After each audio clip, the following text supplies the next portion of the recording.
어, 유삼룡 총경 여러분들 기억하시죠? 벌써 까먹으신 건 아니죠?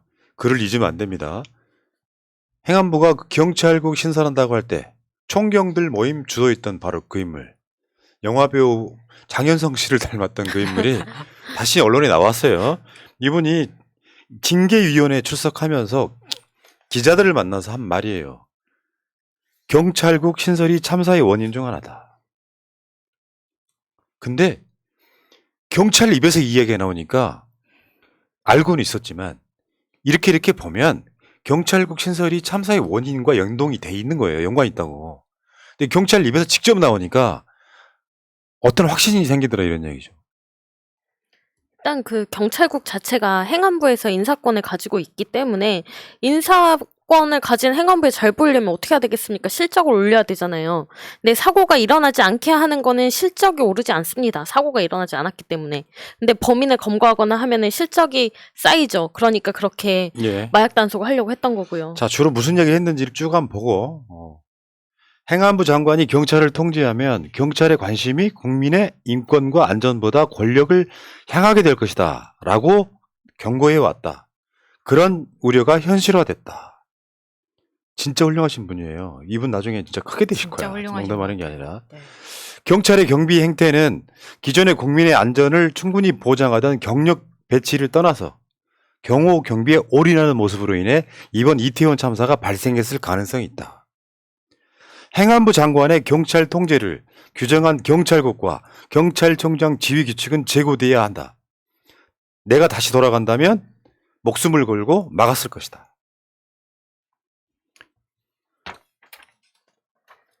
현직 총경입니다. 지금 저기 보직 해제돼서 울산 그때 동구경찰서장이 그랬죠. 그러니까 지금 계급은 유지하고 있는데 자기 직책이 없는 상태로 징계위원회에 출석한 건데 이분 진짜 야 이분은 정말 존경스럽네요 진짜로. 그러니까 지난번에는 본인이 이렇게 사태가 커질 줄 모르고 이런 참사가 일어날 줄 모르고 직을 걸었었지만 다음에 이런 기회가 온다면 목숨을 걸겠다는 이야기가 정말 많은 사람들한테 오히려 이 정권 들어서서 굉장히 상처받고 스트레스 받았던 국민들한테 위로가 되는 말이었어요. 더 골 때리는 게요. 경찰청의 시민감찰위원회가 류삼룡 총경한테 경징계를 하라고 권고를 했어요. 근데 윤익은 경찰청장이 중징계하라고 지시 비슷하게 한 거예요. 근데 징계위원회는 사실 지시를 할 수가 없는 거거든요. 네, 오늘 아침에 그 TBS 뉴스공장의 유상영 총경의 인터뷰가 있었거든요. 네, 그 인터뷰를 들어보시면 저는 그 인터뷰를 듣고 가장 든 생각은 많은 사람들이 위로받았겠다라는 생각이었어요. 왜냐하면 이 참사의 원인이 경찰에 있다는 말이 그 누구도 이 정부에서 책임지고 이야기한 사람이 없던 와중에 처음으로 이런 인터뷰가 많은 사람들의 가슴을 움직였다고 생각합니다. 그리고 이 경징계 같은 경우에도 시민감찰위원회에서 경징계를 했지만 그러면은 자기는 윤희근이 이걸 중징계를 원했다고 생각하지 않는다는 거예요. 왜냐하면 이 시민감찰이라는 것은 경찰의 징계를 약화시키기 위해서 하는 건데 이거를 윤희근이 하겠다고 했을 때는 그 사람의 뜻은 자기를 중징계로 가지 않게 하는 거였다고 본인은 생각한다는 겁니다. 그러니까 이분 얘기가 그거예요.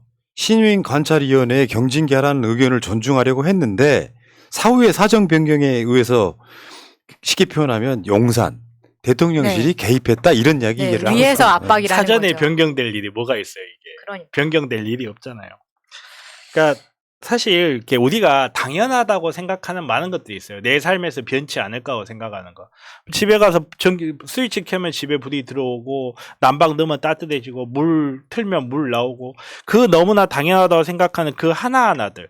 그리고 서울시에서 거리 한가운데를 안전하게 걸을 수 있다는 믿음 같은 것들. 이것들이 알고 보면 우리 시스템들이 집약돼서 나타나는 정말 우리 눈에 보이지 않는 효과거든요. 그리고 이 모든 것들이 다 무너져 내리고 있는 거예요. 뭐 때문에? 당신이 투표 하나 잘못했기 때문에. 서울 시내에서 안전하게 있을 수가 없는 나라가 돼버렸잖아요. 서울 시내 한가운데서. 서울 시내 강남에서 비 온다고 물에 빠져 죽는 나라가 돼버렸어요. 아침에 눈 떴더니 카카오톡이 안 되는 나라에 우리는 살고 있는 거예요. 그게 뭐 때문에? 오로지 하나 때문이에요. 이유는. 경찰이라는 곳이 우리가 지금까지 너무나 당연하게 생각했던 이 시민의 안정이라든지 경비라는 것도 우리나라가 역사가 있고 경찰이라는 기관이 생겨지고 그 기관이 항상 정권 눈치를 보던 그 기관이 독립해서 운영되던 그 과정을 역진하는 순간 경찰이 기존에 해왔던 경비 업무보다는 다시 권력자만 바라보는 권력 바라기가 되는 겁니다. 내 인사권을 갖고 있는데. 자, 실제로 일선 경찰들은요, 이번에 그 12구 참사도 관련해서 경찰 하급들만 지금 막 찍어 누르고 막 구속 한 해만에 하고 있잖아요. 근데 판사 출신인 행안부 장관한테는 아직 조사도 못하고 윤석열이 그거 감싸고 있고 경찰들은 부글부글 끓고 있는 거예요. 물론 잘못이 있으면 경찰도 징계를 하거나 형사처벌을 해야 되겠지만 오로지 경찰의 문제다. 다시 한번 말씀드리면 용산 대통령실 가는 길 거기를 확보하려고 그 많은 사람이 쏟아져 나오는데도 불구하고 그 차도에 나온 사람들을 다 인도로 올리라고 하는 그 처절한 무선을 한번 보십시오. 대통령의 중점 사항인 마약 단속 때문에 아예 경찰 자체를 정복 경찰 자체를 배치하지 않은 정도의 그런 정권을 한번 보십시오. 결국에는 윤석열의 대통령실 이전 등 윤석열 때문에 벌어진 참사 아니겠습니까? 그러니 저 유삼룡이 얼마나 눈에 가시겠어요. 그래서 경징기 말고 야 윤희근 청장 들어와봐. 저거 중징계 하라고 그래. 뭐 이렇게 되는 거죠 구조가. 에이그. 자, 그 이야기는 여기까지 하시고 그 이번에 보니까 총체적 난국이더구만. 한덕수가요.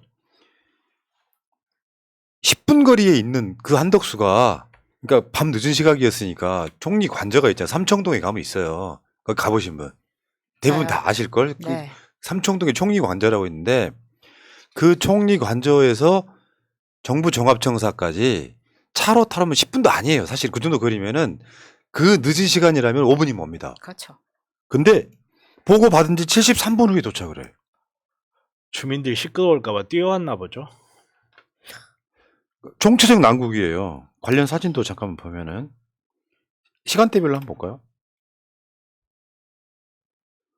나 이건 거짓말이라고 일단 보는데 요거는 지금 윤석열이 그 당일날 새벽까지 보고도 받지 못했고 청와대 아니 대통령실에도 나타나지 않았다는 게 제 일관된 소신인데 지금 어쨌든 간에 정부가 발표한 거 보면은 윤석열 11시 1분, 이상민 11시 20분, 오세훈 11시 20분, 김광호 서울청장 11시 36분, 한덕수 11시 42분, 윤희근 0시 14분. 늦게도 알았지만 알고도 1시간 넘게 안 나타나는. 근데 덕을 때리는 것도 있어요. 뒤에 보면은. 한덕수는 발표에 의하면 윤석열보다 40분 늦게 참사를 보고받고요. 이 나라가 개파이잖아 지금. 제일 늦게 아시는 분이 제일 높으신 분이면 윤희근이가 대통령이네. 그러니까 아니 근데 여기서 또 웃기는 게 이 한덕수가 첫 인지를 한 게 11시 42분으로 나오는데 46분에 사고 피해 상황을 신속히 파악하고 노력하라고 긴급 지시를 내립니다. 46분에. 근데 이 긴급 지시를 소방청장과 경찰청장에게 내려요. 46분에 지시를 내렸는데 윤희근이 몇 시에 받았습니까? 12시 14분에 받았어요. 그러면 한덕수는 누구한테 지시를 내렸습니까? 그러니까 이게 윤석열이 누구한테 지시 내렸는지 모르는 것과 똑같은 패턴이에요. 어제 우리가 했던 게 그거잖아요. 엊그저께 대통령실이 보고 받았다는 시각이 거짓말이었어. 경찰에서 보고한 시각보다 대통령실이 보고 받았다고 말한 게 29분 늦어요. 근데 그걸 의혹 제기했잖아요. 윤석열과 연락이 안 되는 상황이라고. 그래서 딜레이를 시키다가 더 이상 딜레이 시키면 안 되겠다 싶어서 윤석열이 지시한 것처럼 매뉴얼대로 했을 가능성이 되게 높다. 그런데 거기에 맹점이 있었죠. 누구한테 지시했다가 안 나오는 상황이었잖아요.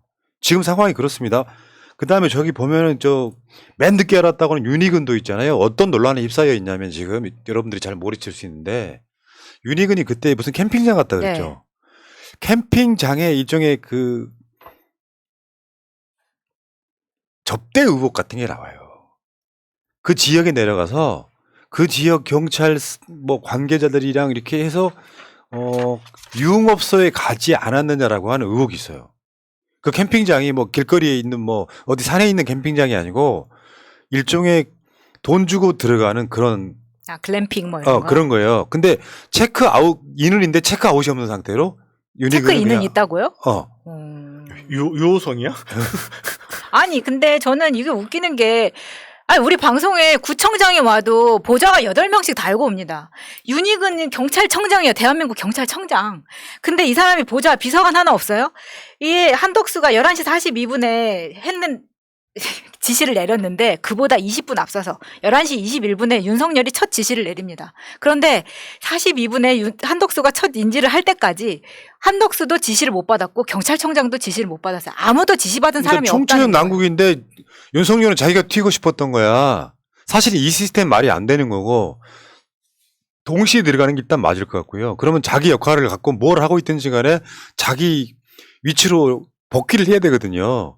근데 윤석열은 이것도 거짓말처럼 보이지만 가장 먼저 보고를 받고 가장 먼저 대처한 것처럼 지금 맞아요. 저는 사건 조작에 정황이 있다고 보는 거고요. 아니 그리고 한 가지 더 이게 지금 30일에 12시 42분에 윤석열이 대통령실 위기관리센터에서 긴급 상황 점검을 했다고 나오거든요. 근데 한덕수 총리가 그보다 더 늦게 도착했다는 곳이 지금 서울 정부 청사라는 겁니다. 근데 이것도 웃기지 골 않나요? 때리잖아. 그러니까 대통령은 대통령실에 가 있고 한덕수 총리는 청사에 와 있는 거예요. 아니 뭐 그건 그럴 수 있어요. 그건 그럴 수 있어. 근데 여기서 하나만 더 짚으면 이상민은 그 당시에 뭘 했는지 아직도 안 나와. 그럼 총체적으로 한번 보세요. 윤석열도 이상하지. 뭔가 의혹이 있잖아요. 안 나타났을 것 같은데 나타났는데 왜 기자들한테 콧배기도 안 비쳤을까? 아이고 뭘 오른손이 할 일을 왼손이 모르게 하라 같은 그런 선행할 인간이 아니잖아요. 당당하게 나타날래. 아직 얼굴 안 보였고 뭐 그 다음에 이상민은 행적이 모여네 아직까지도 주무부처장관인데 그 다음에 윤희근 한덕수 하나하나 문제가 없는 인간이 하나도 없어. 이게 정부예요? 자 다음. 그리고 한덕수가 참사를 보고받고 1시간 13분 만에 정상에 나타나 10분도 안 되는 거리에 있는데 저는 이거 진짜 이상하다고 생각합니다. 뭐 하셨을까 이 노인네? 이럴 거면 총리를 하지 말았어야지. 안 그래도 우리가 걱정이 많았었잖아. 연로하신데 이거 가능하겠습니까? 당장 튀어나왔어야 되는 상황임에도 불구하고 지도 보여주세요. 이게 제가 한덕수 이 공관도 가보고 한덕수 집도 가봤어요. 그러니까 도대체 어떻게 그때 막 100억 내놨다 그래가지고 제가 궁금해서 임장을 한번 다녀왔는데 한덕수 원래 집은 정부 청사에 진짜 걸어서 5분이면 되는 거고요. 지금 공관 같은 경우에는 가장 밀린 타임에 찍었을 때도 6분 걸리거든요. 그러면 그 새벽에 왔을 땐 저는 3분 이하로 걸린다고 생각합니다. 그냥 차 타면 바로 꼴깍하기도 전에 도착하는 곳이 정부 청사예요. 신호등락 해주면 진짜 그렇죠. 이상한 거지. 나이 드신 분이 시동 거는데 1시간 걸렸나 보죠. 이게 말이 되냐고. 이럴 거면 총리를 하지 말았어야지. 그건 그렇죠. 참 뭔지는 모르지만 이런 것들이 다 결국은 국정조사 대상일 거고 이게 굉장히 심각한 문제가 발견되면 윤석열 탄핵감이라고 생각해. 다. 윤석열이 대통령실에 안 나타나는 의혹이 가장 큰 걸 거고 진짜 윤석열의 그렇죠. 네. 윤석열의 뭐 8시간 딱 박근혜랑 아주 대자배로 가고 있다 이렇게 말씀드리고요. 더 재밌는 거 총리 비서실장은 아예 새벽에 안 나타납니다. 진짜 골 때려. 그러니까 총리가 어쨌건 간에 1시간 17분 움직였어. 총리 비서실장은 총리가 주재하는 그 중대본회의에 아예 안 나타나. 그리고 아침 9시에 출근해. 근데 이게 말이 되나요? 그러니까 서열이 나타나는 거죠. 그러니까. 아니 그랬겠지. 검찰 출신이잖아요. 그러니까. 제가 그 자리에 나타나지 않은 건 법적 절차적으로 아무 문제가 없습니다. 뭐 불법 그러겠지. 있습니까? 그렇지. 여러분들이 윤석열이 검찰 출신 장차관을 임명할 때 언급을 안 했기 때문에 인식이 없는 그런 분인데 자 봐봐요. 국가보훈처장 검사 출신 박민식, 법무부 장관 한동훈 당연히 검찰 출신, 법무부 차관 이노공 검사 출신, 법제처장 이완규 검사 출신, 국정원 기조실장 조상준 검찰 출신, 국무총리 비서실장 박성근 검사 출신. 그러니까 내가 저 때 그랬다고. 국무총리 비서실장이 왜 검사해야 되지? 그때 무슨 얘기가 있었냐면은 한덕수의 비서실장도 윤석열이 임명했다. 그렇죠. 왜냐하면 굳이 거기에다가 검찰 출신을 꼽아놓은 거는 한덕수를 바지 만들고 조정하려는 거 아니냐라는 의혹을 우리가 되게 많이 생각을 했었단 말이에요. 우리 박성근이는요 재산이 진짜 훌륭하다. 229억. 참 장가를 잘 갔더라고요.